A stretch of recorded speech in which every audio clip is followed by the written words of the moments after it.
आवाज़ एम्स के बारे में हम ही उठाए थे, क्योंकि दरभंगा मेडिकल कॉलेज जो है ये उत्तर बिहार का, खास करके मिथिलांचल का एक नाक है और उससे बिहार ही नहीं बल्कि नेपाल के रोगी भी इलाज कराते हैं। और कहीं ना कहीं यदि डीएमसीएच परिसर को एम्स के लिए दिया जाता है तो डीएमसीएच बंद करना पड़ता है। तो निश्चित तौर से ये जो कदम था, एक पूत को मार के दूसरे पूत को पैदा करना कतई उचित नहीं था।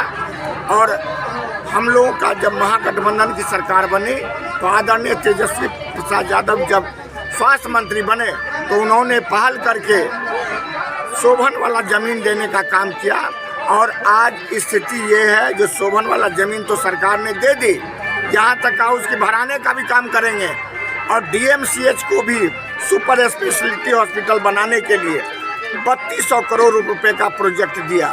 इसके बावजूद फिर बीजेपी के लोग इसमें राजनीति करना शुरू कर दिए हैं और कहीं ना कहीं एम्स न बनाने के दिशा में वो लोग पहल कर रहे हैं। पिछले 3 दिन से परिभ्रमण कर रहे हैं। दरभंगा का जो माहौल है पूर्ण रूप से इंडिया गठबंधन के अनुकूल है और जिस तरह से लोगों ने मन बनाया है, निश्चित तौर से लगता है परिवर्तन होगा और इंडिया गठबंधन की देश में सरकार बनेगी। अपने बहादुरपुर विधानसभा क्षेत्र के आपको बताएं, जो कि इधर पूर्व के बेल्ट में अधिकांश गांवों का हमने परिभ्रमण कर लिया है। आज भी ये पिरी पंचायत पूरा घूमे हैं, अभी बरवाड़ा पंचायत घूम रहे हैं। इस पूरे पंचायत के अंतर्गत लोगों का जो रुझान देख रहे हैं, हर एक वर्ग के लोग एक ही रट लगाए हुए हैं, जो इस बार लालटेन को जिताना है, इंडिया गठबंधन को जिताना है। और जिस तरह से देश में 2 धारा कायम हो गई है, एक संविधान बचाने की धारा और एक संविधान को समाप्त करने की धारा, तो इंडिया गठबंधन संविधान को बचाने का काम कर रही है और वहीं एनडीए गठबंधन जो है वो कहीं ना कहीं संविधान को समाप्त करना चाहती है।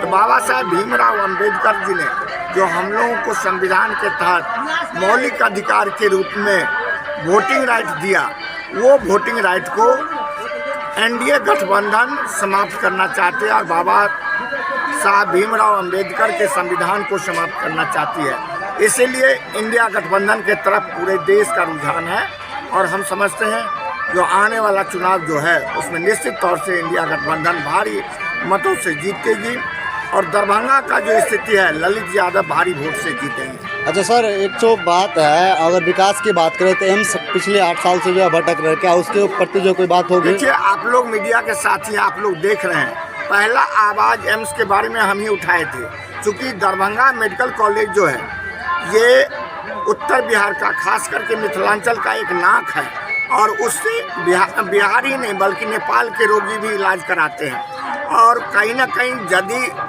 डीएमसीएच परिसर को एम्स के लिए दिया जाता है तो डीएमसीएच बंद करना पड़ता है। तो निश्चित तौर से ये जो कदम था, एक पूत को मार के दूसरे पूत को पैदा करना कतई उचित नहीं था। और हम लोगों का जब महागठबंधन की सरकार बनी तो आदरणीय तेजस्वी प्रसाद यादव जब स्वास्थ्य मंत्री बने तो उन्होंने पहल करके शोभन वाला ज़मीन देने का काम किया।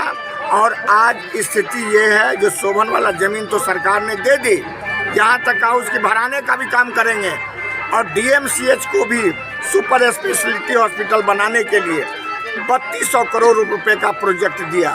इसके बावजूद फिर बीजेपी के लोग इसमें राजनीति करना शुरू कर दिए हैं और कहीं ना कहीं एम्स न बनाने के दिशा में वो लोग पहल कर रहे हैं। इसलिए मैं आपके चैनल के माध्यम से खास करके दरभंगा वासियों से अपील करता हूं, जो उन्हें उखाड़ फेंकें और एम्स यदि निर्माण करना चाहते हैं तो भाई तेजस्वी जी के हाथ को मजबूत कीजिए, इंडिया गठबंधन की सरकार। और दूसरे तरफ संविधान को समाप्त करने वाले लोग हैं, तो निश्चित तौर से एक एक नागरिक का कर्तव्य है कि बाबा साहेब भीमराव अंबेडकर के द्वारा जो बनाया हुआ संविधान है उसकी रक्षा के लिए